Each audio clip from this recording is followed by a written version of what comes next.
രാജ്യം ഇന്നൊരു നിർണായകമായ പൊതു തെരഞ്ഞെടുപ്പിനെ അഭിമുഖീകരിക്കുകയാണ്. ഇത്തവണത്തെ ഒരു പ്രത്യേകത നമ്മുടെ ഭരണഘടനാ മൂല്യങ്ങൾ സംരക്ഷിച്ചുകൊണ്ട് ഒരു മതേതര ജനാധിപത്യ രാഷ്ട്രം നിലനിൽക്കണമോ എന്ന കാര്യമാണ് ഈ തെരഞ്ഞെടുപ്പിൽ നിശ്ചയിക്കപ്പെടാൻ പോകുന്നത്. പത്തനംതിട്ട പാർലമെന്റ് നിയോജക മണ്ഡലത്തിൽ നിന്ന് മത്സരിക്കുന്ന ഇടത് ജനാധിപത്യ മുന്നണി സ്ഥാനാർത്ഥി ഡോക്ടർ തോമസ് ഐസക് ജയിക്കേണ്ടത് അതുകൊണ്ട് തന്നെ വളരെ പ്രധാനപ്പെട്ട ഒരു കാര്യമാണ്. ഡോക്ടർ തോമസ് ഐസക് 2 തവണ കേരളത്തിന്റെ ധനമന്ത്രി എന്ന നിലയിലും 4 തവണ MLA എന്ന നിലയിലും അതുപോലെ അക്കാഡമിക് മേഖലയിൽ ധാരാളം സംഭാവന ചെയ്ത വ്യക്തി എന്ന നിലയിലും അറിയപ്പെടുന്ന ഒരു വ്യക്തിയാണ്. ഏറ്റവും ശ്രദ്ധേയമായ ഒന്നാണ് അദ്ദേഹം സംസ്ഥാന ആസൂത്രണ ബോർഡ് അംഗമായിരുന്ന കാലത്ത് കേരളത്തിൽ തുടക്കം കുറിക്കാൻ കഴിഞ്ഞ ജനകീയ ആസൂത്രണ പദ്ധതി. 96 സംസ്ഥാന ആസൂത്രണ ബോർഡിന്റെ നേതൃത്വത്തിൽ ഡോക്ടർ തോമസ് ഐസക് മുൻകൈയെടുത്ത് ഒരു ജനകീയ ആസൂത്രണ പരിപാടി കേരളത്തിൽ നടപ്പിലാക്കി. അതിനെ പഞ്ചായത്ത് രാജ് സംവിധാനവുമായിട്ടുള്ള മറ്റ് സംസ്ഥാനങ്ങളിലെ പഞ്ചായത്ത് രാജ് സംവിധാനങ്ങളുമായിട്ടുള്ള പ്രധാനപ്പെട്ട വ്യത്യാസം, മറ്റ് സംസ്ഥാനങ്ങളിൽ കേവലം ഭരണപരമായ അധികാര വികേന്ദ്രീകരണമാണ് നടന്നതെങ്കിൽ കേരളത്തിൽ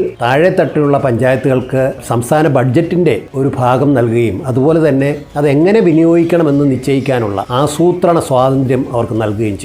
ഇപ്പോൾ കേരള ബഡ്ജറ്റിന്റെ 26% തദ്ദേശ സ്വയംഭരണ സ്ഥാപനങ്ങൾക്കായിട്ട് മാറ്റിവെച്ചിട്ടുണ്ട്. അതിന് മുൻകൈയെടുത്ത ഡോക്ടർ തോമസ് ഐസക് ആയിരുന്നു. ആസൂത്രണം താഴെത്തട്ടിൽ നിന്ന് തന്നെ നടത്താനും ഇപ്പോൾ കഴിയും. ഇതിന്റെ ഫലമായിട്ട് വലിയൊരു മാറ്റമാണ് കേരളത്തിലെ വിവിധ മേഖലകളിൽ ഉണ്ടായിക്കൊണ്ടിരിക്കുന്നത്. പത്തനംതിട്ടയിൽ ഇത്തവണ തോമസ് ഐസക്